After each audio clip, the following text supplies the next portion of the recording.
Like, it's just like new, like I think of funny things and I write them down in here and then I gotta bring them up.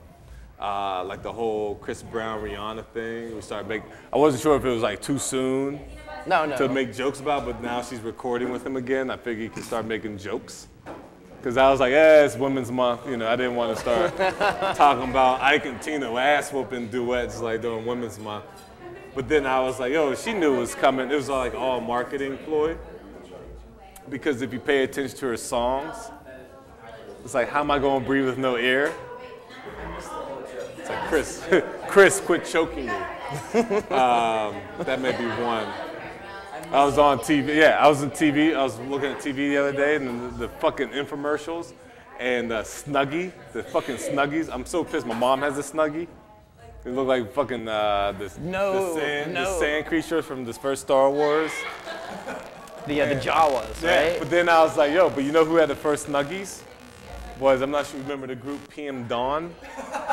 That was actually, if you go to Blissful Memory or Paper Doll, any type of PM Dawn music video, you can YouTube it. They had Snuggies. Yeah. A little bit too. Baby, you send me, They had like, yeah. Getting their Snuggies on. Saw another commercial. It was this guy running on a bridge with his shirt off, all sweaty and stuff.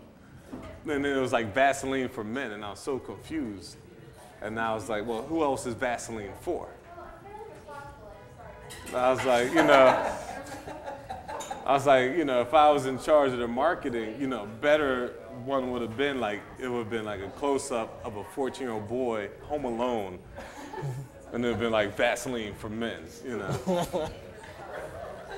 That was always my favorite lube. That was like the #1, like parents on a cruise ship. They're calling you when they get to the airport, you got 30 minutes to clean up, you leave prints everywhere. There's fucking Chex Mix and pubic hair in the Vaseline jar. Learn to work the remote control with my feet. It's been crazy. But you gotta be careful out there. You get back there on the scene, casual, so you always gotta go, make sure you gotta go to the clinic. That's always fun. No. Make sure you get your hibs right, make sure you got hibs. And then I was thinking, I was like, man, economy, the way it is, it would be cool if things, combined forces. And I was thinking, it's like, man, what if you went and got, tested, but also at the same time, you got your credit score?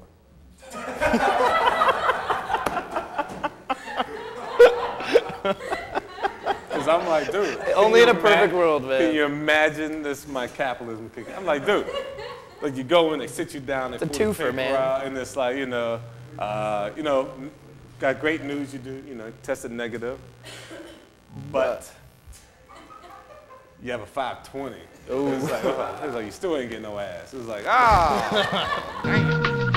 So you have multiple names? Is that well, it depends on how I feel, or what I'm doing, or where I'm at, No, to some folks, I'm Sir Richard of Beard. Mm-hmm. Well, that's when I'm frolicking in the royal kingdom, Well, of course.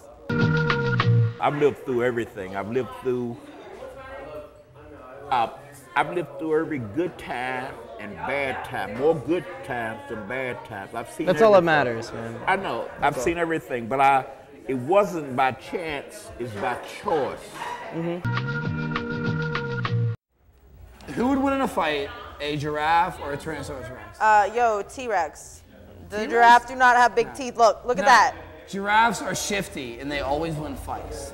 That's the thing. They win knife fights all the time in the city. Do they?